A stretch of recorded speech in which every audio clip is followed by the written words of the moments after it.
26 मई को संडे को जिन बच्चों का जेईई एडवांस का एग्ज़ाम है उनको मेरी तरफ से ऑल द बेस्ट। और आपको इन बचे हुए 3 दिनों में खुद को बहुत पॉजिटिव रखना है, बहुत कुछ नहीं सोचना है।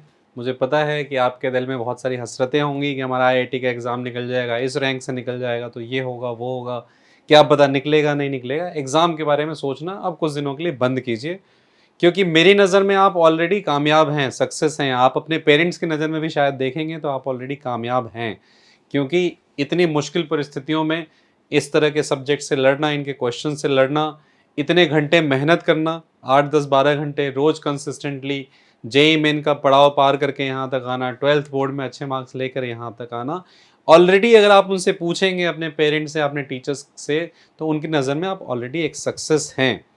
ये पैरामीटर मत रखिएगा कि पता नहीं ये रैंक आएगी तो क्या होगा, वो रैंक आएगी तो क्या होगा। अपनी एक्सपेक्टेशंस का बर्डन और फ्यूचर में जो पीप इन करने की एक टेंडेंसी होती है कि 9 जून को रिजल्ट आया है, इतनी रैंक आई है, इसको बिल्कुल अभी कंट्रोल में रखिए और इसे बंद कर दीजिए इनफैक्ट। क्योंकि अभी रिसेंटली मैं अपने एक फ्रेंड से मिला, वो सिंगापुर में एक मल्टीनेशनल कंपनी में वर्क कर रहे हैं, बहुत अच्छे खासे सैलरी पैकेज में हैं। तो मुझसे कह रहे थे कि उनके साथ के ज़्यादातर लोग उनकी पोजीशन पे उस कंपनी में आईआईटीज़ से नहीं हैं, कुछ एनआईटीज़ से हैं, बहुत सारे ऐसे हैं जो छोटे मोटे कॉलेजेस से भी हैं।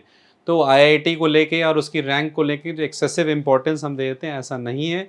आपने जो संघर्ष किया है, उससे जो आप तपे हैं, आप ऑलरेडी खरा सोना बन चुके हैं। इतनी मेहनत अगर आप आगे लाइफ में कंटिन्यू करेंगे, आगे करते रहेंगे, जो स्टेमिना आपने डेवलप किया है जेईई एडवांस के प्रिपरेशन में, तो आप ऑलरेडी बहुत बड़ी सक्सेस को अचीव कर लेंगे। इस सेटिस्फैक्शन के साथ एग्ज़ाम को दीजिए कि we are already a success. And 10 years 20 years down the line जब आप इस डे को याद करेंगे, तो ऐसा नहीं है कि इससे बहुत बड़ा डिफरेंस आपकी लाइफ में आएगा। जो डिफरेंस आपने एक बड़ा अपनी लाइफ में क्रिएट किया है वो आपके साथ रहेगा। वो ये है कि एक डिसिप्लिन वे में हार्ड वर्क करना, बहुत सिस्टमेटिक वे में पढ़ाई करना, और एग्ज़ाम के जो 3 घंटे होते हैं आप टेस्ट सीरीज़ में, जो 2-2 शिफ्ट्स होती है, उसमें स्टेमिना मेंटेन रख के लास्ट तक फोकस रखना। बहुत बड़ी बड़ी अचीवमेंट्स आपके पास ऑलरेडी आ चुकी हैं, तो इसमें थोड़ा बहुत और अच्छा ऐड हो जाएगा। इसकी तो शुभकामनाएं हैं ही मेरी तरफ से। हम सभी टीचर्स पेरेंट्स चाहते हैं आप ऐसा करें, बट इसके बारे में बहुत कुछ सोचें नहीं। अपने टाइम को जो बचा हुआ है उसमें एंजॉय करें, रिलैक्स फील करें। एग्ज़ाम से पहले पॉजिटिव विजुलाइजेशंस रखें, पॉजिटिव थॉट्स को रखें। कहीं से भी कोई नेगेटिव थॉट आ रहा है कि पता नहीं एग्ज़ाम में हम ये कर पाएंगे कि नहीं, तो उसको आप बिल्कुल अवॉइड करें थ्रू पॉजिटिव विजुलाइजेशन, क्योंकि नेगेटिव थॉट को किल करने की कोशिश करेंगे, थॉट्स और ज़्यादा आती हैं। और इस सेल्फ बिलीफ के साथ जाएं कि आपने मेहनत की है तो रिजल्ट अच्छा ही आएगा।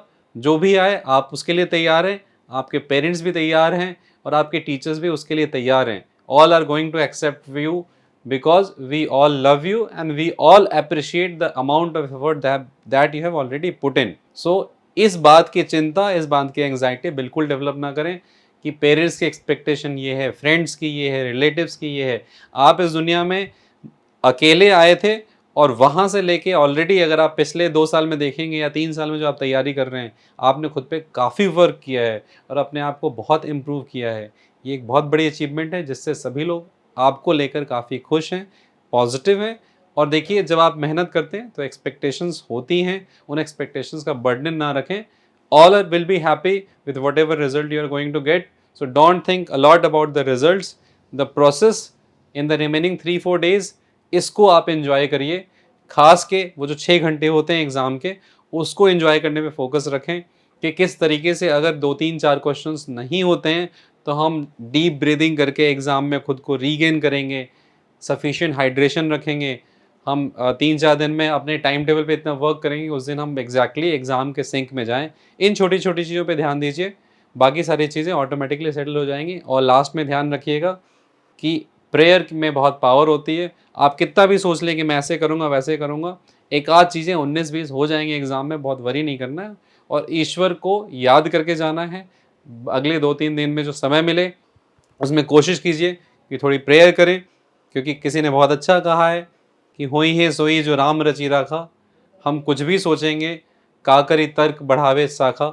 तो आप कितना भी सोचेंगे कि ऐसा होगा वैसा होगा, पता नहीं क्या होगा, हम लॉजिकली बहुत सारी चीज़ें सोच के अननेसेसरली मेंटल बर्डन क्रिएट कर लेते हैं। उतना सोचने की जरूरत नहीं है, ईश्वर पे सब कुछ छोड़ दीजिए।